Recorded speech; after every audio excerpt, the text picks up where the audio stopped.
دین سکھانا دین یہ مولانا کا کام ہے، امام کا کام ہے۔ امام یہ سارا کام چھوڑ کے بیٹھا ہوا ہے، اس لیے بیچارہ نہیں جائے گا تو کیا کرے گا؟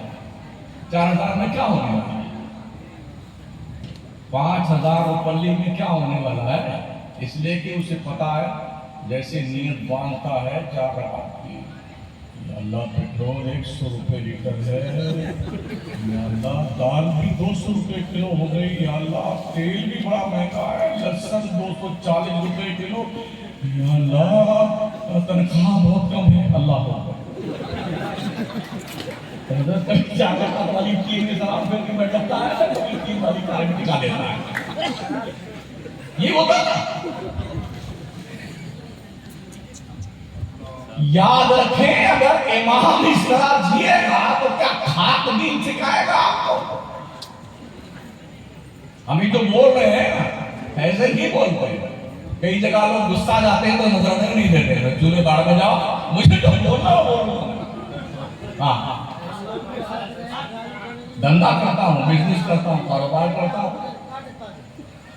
ہمارے امام اعظم اگر سب سے بڑے امام ہو کر کے سب سے بڑے کوفہ کے تاجر بن سکتے ہیں تو ہم تو ان کے ہی پیروکار ہیں۔ ہمارا نبی امام الانبیاء ہو کے اگر تاجر ہو سکتا ہے، بزنس کرتا ہے، ابو بکر صدیق کرتے ہیں، عمر فاروق، مولا علی، عثمان غنی، سب بزنس کرتے تھے اور دین کا کام کرتے تھے۔ ہمیں کیا آپتی اور پرابلم ہے؟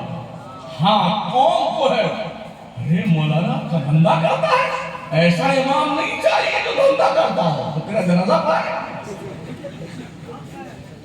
کیا کہے؟ یہ حالات ہے۔ قوال گائے گا نا، ارے کتنا بیٹا ناچ ناچ کے نئی نئی گدی لے کے آتے ہیں۔ اب مولانا اگر کہہ دے ابھی حضرت کا منی مدرسہ دیکھا، ابھی تک پلاسٹر نہیں ہوا مدرسے میں، اگر یہ کہہ دیں کچھ پلاسٹر کا دھندا بہت کم چلتا ہے، کیا بتائے بہت ہی پریشانی چل رہی ہے۔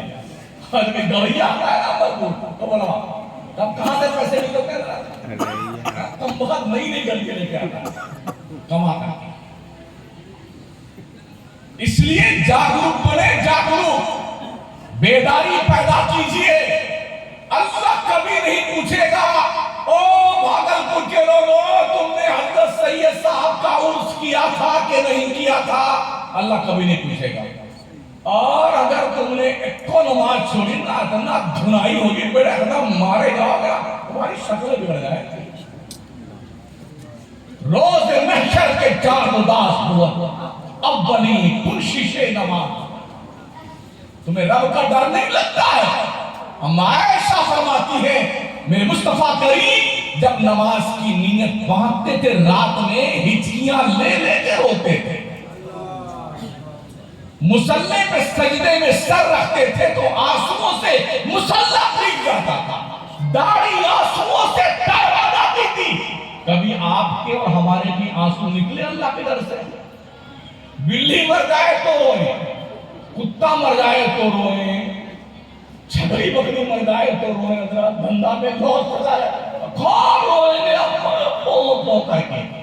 ارے بچے اگر نماز تیری چھوٹتی ہے کبھی رویا تو اللہ کے در سے؟ کبھی رویا؟ حضرت امیر معاویہ رضی اللہ تعالیٰ عنہ کے ایک بار شیطان آیا اور جو ہے ہاتھ پر، اس کا کام ہی مردود کا ہے نماز سے دور رکھنے کا، ہاتھ پر دبانے لگا، نیند آ گئی تو نماز قضا ہو گئی۔ اتنا روئے دن بھر، اتنا روئے کہ اللہ نے اس سے زیادہ ثواب عطا فرمایا۔ دوسرے دن بہت جلدی شیطان آیا، اذان سے پہلے جگا رہا، حضرت اٹھ جائیے نماز پڑھیے۔ کون ہو تم؟ ہاں میں ابلیس ہوں۔ تیرا کام تو نماز چھڑوانا ہے، جگانے کیوں آیا؟ کہا وہ کل جو چھڑوا دیا تھا تو نماز پڑھنے زیادہ ثواب تیرے رونے کی بنیاد پہ تیرے رب نے تجھے دے دیا ہے، تو میں تو اس لیے آیا ہوں کہ نماز پڑھ لو تاکہ تھوڑا کم ثواب ملے تمہیں۔ روئے تھے تو زیادہ ثواب ملا تھا۔ کبھی ہم بھی روتے ہیں نماز چھوڑتے تھے، کوئی 40 سال کا ہے، کوئی 50 سال کا، ایک بھی نماز نہیں پڑھتا، ہمارا سن لیا اللہ ماشاءاللہ۔ یہ جو اللہ کا قرضہ ہے، کیا قبر میں جانے کے بعد ادا کرو گے؟ کب پڑھو گے؟ قضائے عمری کا آپشن ہے یہ۔ اگر 40 سال تک تم نے نمازیں نہیں پڑھی ہیں، یہ نماز کب ادا کرو گے؟ اس دن تھوڑا احساس ہوتا جب لگتا ہے کہ داڑھی کے بال پکنے لگ گئے، جھریاں پڑ گئیں، یہ چھوہارے کی طرح گال بننے لگا ہے، آنکھوں سے کم دھندلا دکھ رہے ہیں۔ اب یاد آتا بیٹے پی پی کرتا ہے، اب بھی بات آتا بھائی مان جا، اللہ کی بات مان جا، جب جاگے تب سویرا ہے، بیدار تو ہو، جاگرک تو ہو۔ او باپو اور ماں، تم چاہو تو تمہاری اولادیں نمازی بن سکتی ہیں، پہلے تمہیں نمازی بننا پڑے گا۔ اللہ فرماتا وَأْمُرْ أَهْلَكَ بِالصَّلَاةِ وَاصْطَبِرْ عَلَيْهَا لَا نَسْأَلُكَ رِزْقًا نَحْنُ نَرْزُقُكَ وَالْعَاقِبَةُ لِلتَّقْوَىٰ۔ او لوگوں، اپنے گھر والوں کو نماز کا حکم دیا کرو، تم خود بھی نماز پڑھتے رہیو، ہم نے تمہیں روزی کمانے کے لیے نہیں پیدا کیا ہے۔ اللہ کہتا ہے نَحْنُ نَرْزُقُكَ، روزی ہم تمہیں دیں گے، وَالْعَاقِبَةُ لِلتَّقْوَىٰ، پرہیزگار بن جا، اللہ سے ڈرنے والا بن جا، خدا کا خوف دل میں پیدا کر لے، لرز اور پورا قرآن اٹھا ڈالے، پڑھ لیں۔ اللہ نے قرآن مقدس میں صرف مومنوں کو ڈرنے کا حکم دیا، یا ایھا الذین آمنوا اتقوا اللہ، آمنوا اتقوا اللہ، کہیں کافروں کو ڈرنے کا اللہ نے حکم نہیں دیا، مومنوں کو ڈرنے کا حکم دیا ہے۔ اور مومن اتنا ڈھیٹ کوالٹی کا ہے، اتنا ڈھیٹ کوالٹی کا، ایسا لگتا ہے اس دل پر اتنا موٹا گینڈا کا چمڑا چڑھ گیا ہے، گینڈا کا، ہاں گینڈا کا، کچھ اثر ہی نہیں ہوتا۔ شاید یہ شوق چراتا ہوگا ہمارے پیر صاحب بخش والے ہیں، اللہ تعالیٰ کوئی کسی پیر کی جرات نہیں ہے۔ ایک دن ہم نے کہا تھا، 2 پیر بیٹھے تھے اتنے تگڑے تگڑے بغل میں، تو میں نے سنا تھا لوگوں کے بیچ میں ایسے گھومتا رہتا ہوں، جب اکثر لوگ مجھے پہچان لیتے ہیں وہ ویڈیو دیکھ دیکھ کر کے، کہیں بھی جاؤ شمس الدین قادری، پھر پٹنہ میں کھانے کھایا دوپہر میں، تو 2-4 لوگوں نے گھیر لیا، آپ شمس الدین قادری ہیں، یہ اور مصیبت ہو گئی۔ ہمارے یوٹیوب والوں نے ایسا دھماکہ کیا کہ کچھ، اچھا یہ بھی کمال کے ہیں، ایسا جگاڑ لگا کے وہ سامان لائے ہیں، تو شمس الدین نے تو کتھی نمبر کی دھلائی کی، اور جناب دلبر شاہی نے تو شمس الدین کو دھلا، پگلا رہے ہو۔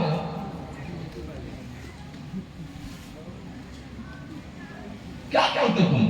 ٹھیک ہے تم دھندا کرو، ہمیں کس نے روکا؟ کرو دھندا، ہمیں کیا دقت آتی ہے؟ اللہ تمہارے بندے بچ کر دے، لیکن یار ایسا بھی تو مت کرو کہ قوم کو گمراہ کرے، ایسا مت کرو، کنفیوز مت کرو۔ تو پیارے آقا صلی اللہ تعالی علیہ وسلم کے پیارے دیوانے، سوچیے اور 100 بار سوچیے ہم فالٹ کہاں پر ہیں۔ حالانکہ مجھے عرس پہ کچھ بولنا تھا، تقریر ایک سائٹ سے نکل رہی ہے، تو ان بزرگوں نے کیا کیا تھا، یہی کیا تھا نا، آج کیوں آپ ان کی بارگاہ میں؟ جی بتاتا ہوں، آپ کیوں آتے ان کی بارگاہ میں؟ اللہ نے انہیں اصلاح بنایا۔ تو پیر صاحب کہ کئی مریدوں سے سنا جب میں نے کہ ہمارے پیر صاحب بخشوا لیں گے ہم کو، اتفاق میں دونوں بیٹھے تھے میرے بغل ہی میں، بولتے بولتے میں نے اچانک پوچھ لی اجازت آپ جنت میں جائیں گے؟ انہیں یہ احساس نہیں تھا کہ اچانک کوئی ہم سے ایسا پوچھ لے گا، بوکھلا گئے صاحب نہیں ہم نے آپ جائیں گے جنت میں؟ ہم نے کہا قوم کے لوگ سن لو، یہ خود نہیں جائیں گے، ان کو یقین اور کانفیڈنس نہیں ہے، تو ہم کس کے چکر میں پڑے ہوئے ہو؟ یہ شوق نے کہا ارے غوث پاک سرکار فرماتے ہیں جو پیروں کے پیر ہیں، روشن ضمیر ہے، دستگیر ہے، وہ فرماتے ہیں جو مسلمان نماز نہیں پڑھتا ہے اگر مر جائے تو اسے مسلمانوں قبرستان میں دفنائیو مت۔ اب بتاؤ کہاں جاؤ گے بھائی صاحب؟ اگر نماز نہیں پڑھتے ہو تو کہاں جاؤ گے؟ یہ تو غوث اعظم نے فرما دیا۔ جتنے پیر ہیں، چشتیہ، قادریہ، نقشبندیہ، سہروردیہ، جتنے بھی سلسلے کے پیر ہیں، سب کا جا کر کے ساری نہریں وہیں غوث پاک کے پاس جاتی ہیں۔ بے شک بے شک۔ تم حسینی حسنی کیوں نہ محی الدین ہو، اے خضر مجمع بحرین ہے دریا تیرا، مزرع کشت و بخارا و عراق و اجمیر، کون سی کشت پہ برسا نہیں جھالا تیرا۔ سبحان اللہ۔ میں نے دیکھا ہے بارگاہ غوثیت میں ایسے ایسے لوگ پڑے رہتے ہیں آقا کے، اور اللہ کی قسم جہاں جہاں میں گیا ہوں نا پورے ملک میں اور بیرون ملک، ایک ہی آستانہ میں نے غوث پاک کا دیکھا ہے جہاں اذان سے آدھا گھنٹہ پہلے درگاہ بند ہو جاتی ہے اور دھکا مار کے سب کو باہر میں، پہلے نماز بعد میں فاتحہ، بعد میں فاتحہ، سب کو باہر، کوئی بھی اپنے مقصد میں کوئی ہم پھرتے ہیں میرے خار کوئی پوچھتا نہیں۔ یارو بغداد کی گلیاں جو جنت نشان ہے، ہاں ذرے ذرے سے روشنی تابندگی پھوٹتی ہے،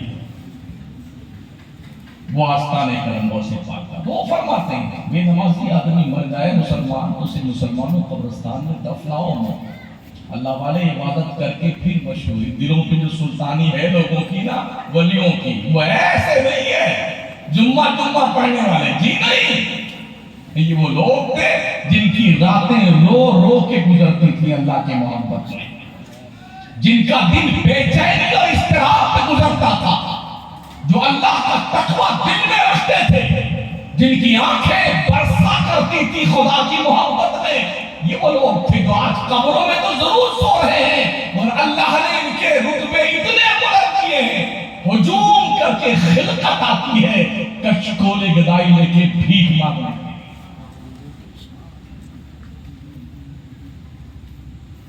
ایک بات یہ بھی عرض کر دوں، ابھی اس سال جتنی بے غیرتی تعزیہ بنانے میں سنیوں نے دکھائی ہے نا، ہمارا سنی بت پرست بننے لگ گیا ہے۔ اتنے تعزیہ اس ڈھنگ سے بنائے، باضابطہ مورتیاں سجا دی ہیں تعزیوں میں، اور سجدہ ہمارے پاس کم سے کم 40 سے 45 ویڈیو اور فوٹو موجود ہیں کسی ہندوستان کے، اور یہ سنی کام کرتا ہے، الٹا پلٹا کام کسی کو آتا ہے۔ مورتیاں بنانا، ایک کی مورتی بنایا ہے تو اس میں ہاتھ جوڑے سب سنی کھڑے ہوئے ہیں، اس مورتی پہ پھول چڑھا رہے ہیں اور یہ نظم لگا رکھی ہے سیدوں کی ماں ہے فاطمہ، معاذ اللہ اس تصویر کو فاطمہ زہرا قرار دیتی ہے، سجدے کر رہے تازیوں کے سامنے۔ کیا بکواس ہے یار یہ تازیہ، مجھے بتا تو صحیح ہے، یہ خرافات سے سنی کو سوچتا ہے۔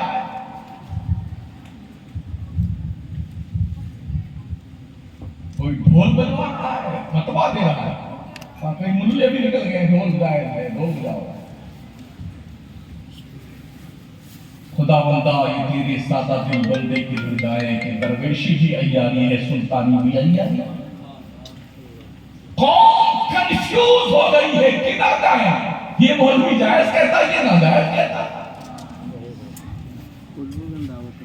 بریلی کی قلندر نے ساری باتیں کلیئر لکھی ہیں اپنی تقریباً 1400 کتابوں میں، کچھ دیکھنے کی ضرورت نہیں ہے، پڑھتے جائیے، دین سمجھتے جائیے، اتنا کلیئر اور واضح کر دیا۔ اسی کا نام مسلکی اعلیٰ حضرت۔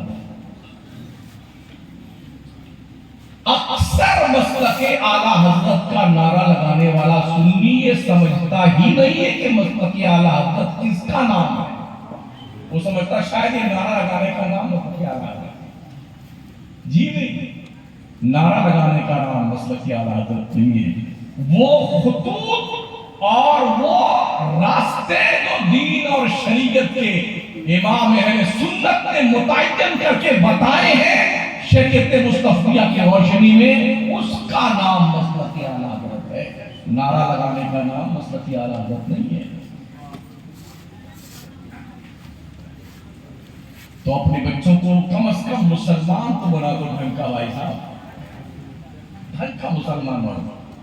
جب باپ صبح سجدہ کر رہا ہو اللہ کے دربار میں اور آپ کا بیٹا سال 2 سال کا بیدار ہو نہ اپنے بستر سے دیکھے کہ اللہ کی بارگاہ میرا باپ جھکا ہوا ہے، بیٹی اٹھے تو دیکھے ماں سجدہ کر رہی ہے، بھائی نماز پڑھ رہا ہے، بہن وضو کر رہی ہے، جب بچے اپنے گھر میں یہ ماحول دیکھیں گے تو یقیناً وہ نمازی بنیں گے، اس لیے کہ بچے اپنے بڑوں سے سیکھتے ہیں۔ آپ دیکھیے یہ طوطا ہوتا ہے، طوطا پوپٹ، لاک ڈاؤن سے پہلے دلی میں ایک طوطا 9 کروڑ روپے کا بکا تھا۔ اس کا گوشت تھا اس میں زیادہ، اس لیے گوشت کوئی 100 گرام کا نکلا ہوگا اس میں۔ طوطے میں کتنا گوشت ہوتا ہے؟ 100 گرام، اس سے بھی کم ہی ہوتا ہوگا۔ اگر اس کے پنکھ نکال کے جائے تو 100 گرام بھی گوشت نہیں ہوگا اس میں۔ تو کیوں 9 کروڑ میں بکا ہوگا پتا ہے آپ کو؟ اس کو انسانوں کی بولیاں اور کئی طرح کی بولیاں سیکھنے کا ہنر آ گیا تھا، درجنوں بولی جانتا تھا بولنا۔ تو اس کوالٹی نے، اس خوبی نے، اس خصوصیت نے 100 گرام کے طوطے کی قیمت 9 کروڑ کر دی۔ اگر ایک طوطا سکھا دیا جائے تو اتنا قیمتی بن سکتا ہے، تو اگر انسان کے بچے کو سکھا دیا جائے تو کیا قیمتی نہیں بن سکتا؟ بے شک بے شک۔ اور قریب آئی جہاں ہمارے دیش کا انٹیلیجنس طبقہ جو خفیہ وبھاگ کا ہے، جب اس کا دماغ کام نہیں کرتا کہ بم کہاں رکھا ہوا ہے تو پولیس والے کتا لے کے آتے ہیں۔ وہ اتنا اسپیشلی کتا ہوتا ہے، گلے میں پٹا بنا ہوا ہے، لاکھوں روپے حکومت اس کتے پہ خرچ کرتی ہے، بڑھیا والے صابن سے غسل فرماتا ہے وہ، اور خوشبو لگایا جاتا ہے اس کتے کو، اور 3 اسٹار اس گلے میں پٹا لے کر کے اس کو استنجا فرمانے کے لے کے جاتا ہے۔ چلیے استنجا فرما لیجیے، چلیے ادھر کی طرح میں پخانہ فرما لیجیے، ٹہلاتا ہے جو آتا ہے۔ 3 اسٹار کیوں؟ اس لیے کہ اس کتے پہ محنت کی گئی ہے، وہ سوکھ کے بتا دیتا ہے بم کہاں رکھا تھا۔ محض اس بنیاد پر اگر ایک کتے جیسے جانور کی تربیت کی جائے تو اتنا قیمتی بن سکتا ہے کہ گورنمنٹ کے لوگ اسے گود میں اٹھا کے گھومتے ہیں، فارچونر میں گھومتا ہے، ایئرپورٹ پہ تشریف لاتا ہے۔ تو حضرت انسان کی تربیت کی جائے تو حضرت انسان کیا قیمتی نہیں بن سکتے؟